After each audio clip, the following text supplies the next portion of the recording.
커피의 역사와 커피가 건강에 끼치는 영향을 알아보자. 오전 7시 아침을 깨우는 강렬함. 오후 3시 인생에 커피가 필요한 순간. 커피 한 잔의 여유로움. 바쁜 일상을 사는 현대인들 생활에서 이제 커피는 없어서는 안 될 필수 의무가 되었다 해도 과언이 아닙니다. 2017년 기준 우리나라 국민 1인이 연간 마신 커피량은 512잔이고 국민 전체로는 265억 잔을 마셨다고 합니다. 그에 따른 국내 커피 시장 규모 증가폭은 가파른 상승세이며, 한때 커피는 건강 때문에 피해야 할 음료로 낙인 찍혔지만 카페인 효능의 발견으로 현재 그 유해성을 놓고 열띤 논쟁을 불러일으키고 있습니다. 커피를 많이 마시면 고혈압, 고지혈증 위험이 높아진다는 반면 당뇨병, 대장암, 심장병 치매 등을 예방한다는 연구 결과도 있습니다. 오늘은 커피의 역사와 커피 주성분인 카페인이 건강에 끼치는 효과와 부작용에 대해 알아보고자 합니다. 커피의 역사. 커피는 그 중독성 강한 맛 때문에 과거 여러 문화권에서 열광적으로 환영받기도 한 반면, 윤리적, 종교적, 의학적 이유로 엄격히 금지되기도 했던 애증의 음료입니다. 커피라는 이름은 에티오피아 케파케프에서 유래되었다는 설이 유력합니다. 커피 기원으로 9세기경 목동 칼디코어디의 전설이 유명하며, 칼디는 자신이 키우던 염소들 중 일부가 이름 모를 열매를 먹고 어느 때까지 흥분해 잠을 못 자는 것을 보고는 자신도 그 열매를 먹어봤습니다. 이후 피로감이 사라지는 신비한 체험을 하게 되고, 이를 곧 이슬람 사제들에게 알렸다고 합니다. 명상을 즐겨하던 이슬람 사제들에 의해 커피는 빠르게 확산되었고 급기야 일반인에게까지 퍼져나갔으며, 이슬람 메카 주변엔 순례자 등을 상대로 커피를 파는 커피하우스가 늘어나게 됐으며, 커피하우스는 자연스럽게 사람들이 모여 사교의 장이 되어버렸습니다. 위정자들은 현대도 마찬가지지만 사람들이 모이는 걸 매우 좋아하지 않으며, 사람들이 모여 공론을 형성하는 것에 부담을 느끼게 된 정치인들은 커피하우스를 없애려 했지만, 이슬람 최고 지도자 술탄은 술이 금지된 이슬람 문화권에서 커피의 각성 효과는 경건함을 일깨운다 하여 장려하였다 합니다. 오스만 투르크의 제2차 빈 침공 후 커피는 베네치아, 빈 런던, 파리 등 유럽 전역으로 광범위하게 전파됐으며, 당시 이슬람인들이 커피를 너무 사랑한 나머지 전쟁터에까지 커피나무를 가져와 심었으며, 그 때문에 유럽 곳곳에 자연스럽게 전파될 수 있었다 합니다. 전쟁 후 유럽인들은 커피를 이슬람 문화로 나쁘게만 생각하였으며, 이교도의 음료, 야만인의 음료, 악마의 유혹 등으로 불리며 커피를 배척하고 금지하였다 합니다. 15세기 이후 교황 클레멘트 8세는 이 사탄의 음료는 이교도 놈들만 마시기엔 너무 맛있다 라는 말로 커피 반대론자들을 설득해 마침내 커피는 악마의 음료란 굴레에서 벗어나 전 유럽권에 전파될 수 있었습니다. 음악가 바흐는 이 커피 하우스에서 커피 칸타타를 완성했으며, 우리나라에는 1890년 전후 커피가 들어온 것으로 추정하고 있습니다. 이는 정확한 기록이 존재하지 않기 때문이며, 1883년 개항한 인천에 최초 서양식인 데브로텔과 슈트워드 호텔 등이 건설되면서 호텔 부속 다실 등에서 커피를 최초 판매했을 것으로 추정하고 있습니다. 고종은 아관 파천 중이던 1896년 러시아 대사관에서 커피를 처음 맛본 이후 커피를 사랑하게 됐으며, 정치적 앙심을 품은 전직 고위 관료가 고종이 즐기던 커피에 독약을 타 암살하려 했지만 평소 맛과 달라 뱉어내면서 죽음을 면했다는 일화가 있습니다. 일제강점기 최초 신여성 영화배우 복혜숙도 끽다실 비너스 다방 같은 커피하우스를 운영했습니다.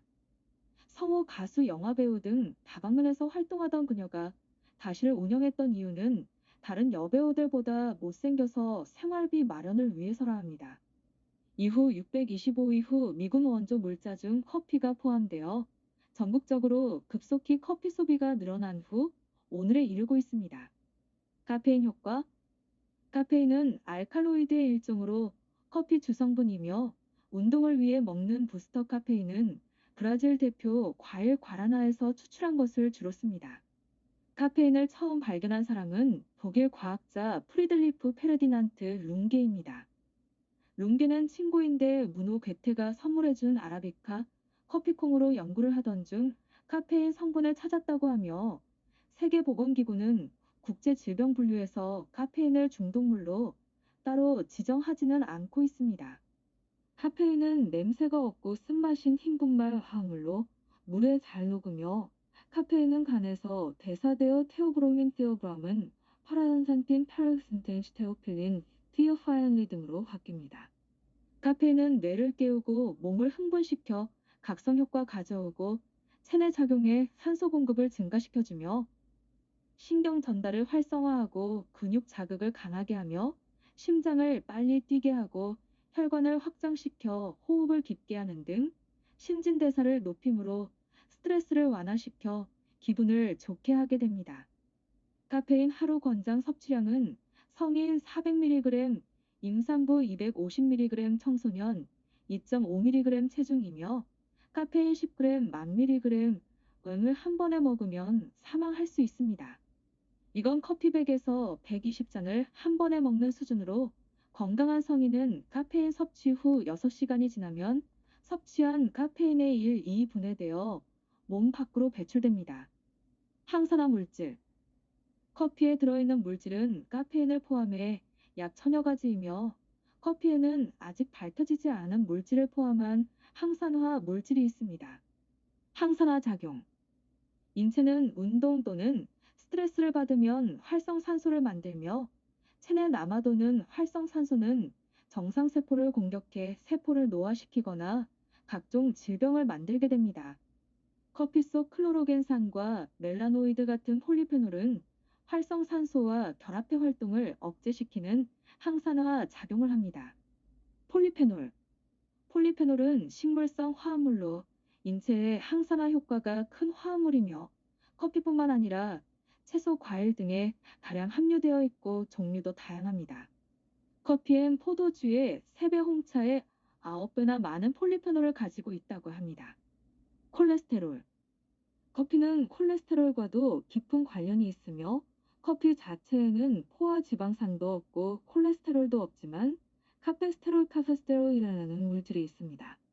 1950년 이후 생산된 인스턴트 커피는 냉동 건조, 열풍 건조된 분말 커피로 제조 과정에서 카페스테롤이 제거되므로 콜레스테롤 수치를 염려하지 않아도 되지만 같이 포함된 분말 프림은 코코넛류 또는 팜유로 제조하며 포화 지방으로 인한 고지혈증이 심해질 수 있음 고지혈증이 걱정되면 분말 프림을 빼고 마시면 됩니다. 커피 효능에 대한 연구 결과 미국 국립암연구소에서는 커피가 대장암을 낮춰준다고 발표했으며 일본 아이치현 암센터 연구소는 커피를 매일 3잔 이상 마시면 그렇지 않은 사람보다 위암에 걸릴 위험이 절반 정도라고 발표했습니다. 대사를 항진시켜 체중 감량을 도와주고 신진대사량을 높여 체내 에너지 소비량을 10% 높여주며 숙취 해소에도 도움이 됩니다. 알코올이 아세트알데히드로 변환되는 과정이 숙취이며 카페인은 간 기능을 활성화해 아세트알데히드 분해를 빠르게 하고 신장을 통해 배설을 촉진시켜줍니다.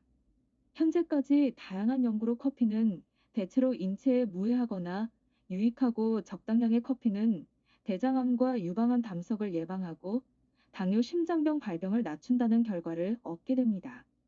커피의 부작용으로는 중독성, 위장장애, 역류성 식도염, 고혈압, 골다공증, 빈혈, 안구건조증, 여성질환, 두통 등이 있습니다.